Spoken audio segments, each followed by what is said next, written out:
আসসালামু আলাইকুম, welcome back to my channel recipes by Sabiha's mom. আজ আমি আপনাদের সাথে পাকা টমেটোর খুবই মজাদার একটি ভর্তার রেসিপি শেয়ার করব। পাকা টমেটো ও ডিম দিয়ে তৈরি এই ভর্তাটি খেতে কতটা মজাদার সেটা আমি আপনাদেরকে বলে বোঝাতে পারবো না।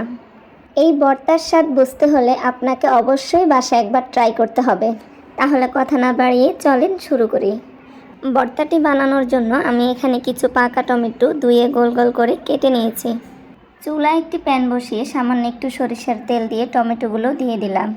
টমেটোগুলো যেন পারফেক্টভাবে সিদ্ধ হয় তার জন্য আমি চুলার আঁচটা লো রেখে 4 থেকে 5 মিনিট ঢেকে রাখবো।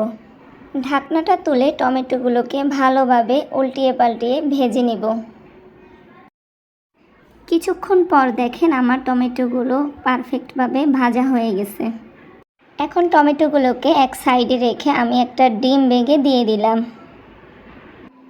ডিমটাকেও আমি একইভাবে নেড়েছেড়ে ভালো করে ভেজে নিব। ডিমটা ভাজা হয়ে গেলে সব কিছু একসাথে নেড়েছেড়ে মিশিয়ে নিব। চাইলে আপনারা এই পর্যায়ে লবণ অ্যাড করতে পারেন, বাট আমি এখন লবণটা দিলাম না। ডিম আর টমেটোর মিশ্রণটা ভালোভাবে ভাজা হয়ে গেলে আমি এটাকে নামিয়ে নেব। এখন আমি ওই প্যানের মধ্যে কিছু পেঁয়াজ কুচি আর আস্ত কয়েকটা কাঁচামরিচ দিয়ে দিলাম। এগুলোকে একটু ভালোভাবে ভেজে নামিয়ে নিব। সাথে আমি আরও কয়েকটা শুকনো মরিচও ভেজে নেব। সব কিছু তো ভাজা হয়ে গেল, এখন আমাদের ভর্তাটা মাখাতে হবে। আমি এখানে একটা প্লেটে ভেজে রাখা শুকনো মরিচগুলো দিয়ে সাথে একটু লবণ দিয়ে ভালো করে গুঁড়ো করে নেব। মরিচগুলো গুঁড়ো করা হয়ে গেলে আমি সাথে ভেজে রাখা পেঁয়াজ আর কাঁচামরিচগুলো দিয়ে একটু মাখিয়ে নেব।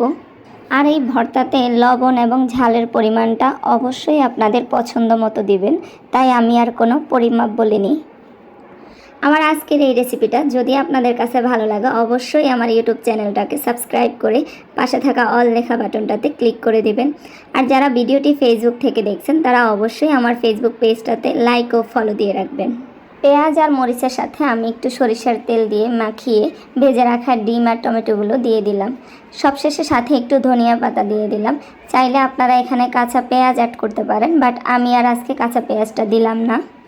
সব কিছু দিয়ে ভালোভাবে মাখিয়ে নিলেই রেডি হয়ে যাবে আমাদের ডিম টমেটোর মজাদার ভর্তা। ভর্তাটা কিন্তু অবশ্যই বাসায় একবার ট্রাই করে দেখবেন। আর আমার রেসিপিটা কেমন হয়েছে অবশ্যই কমেন্ট করে জানাবেন। আল্লাহ হাফেজ।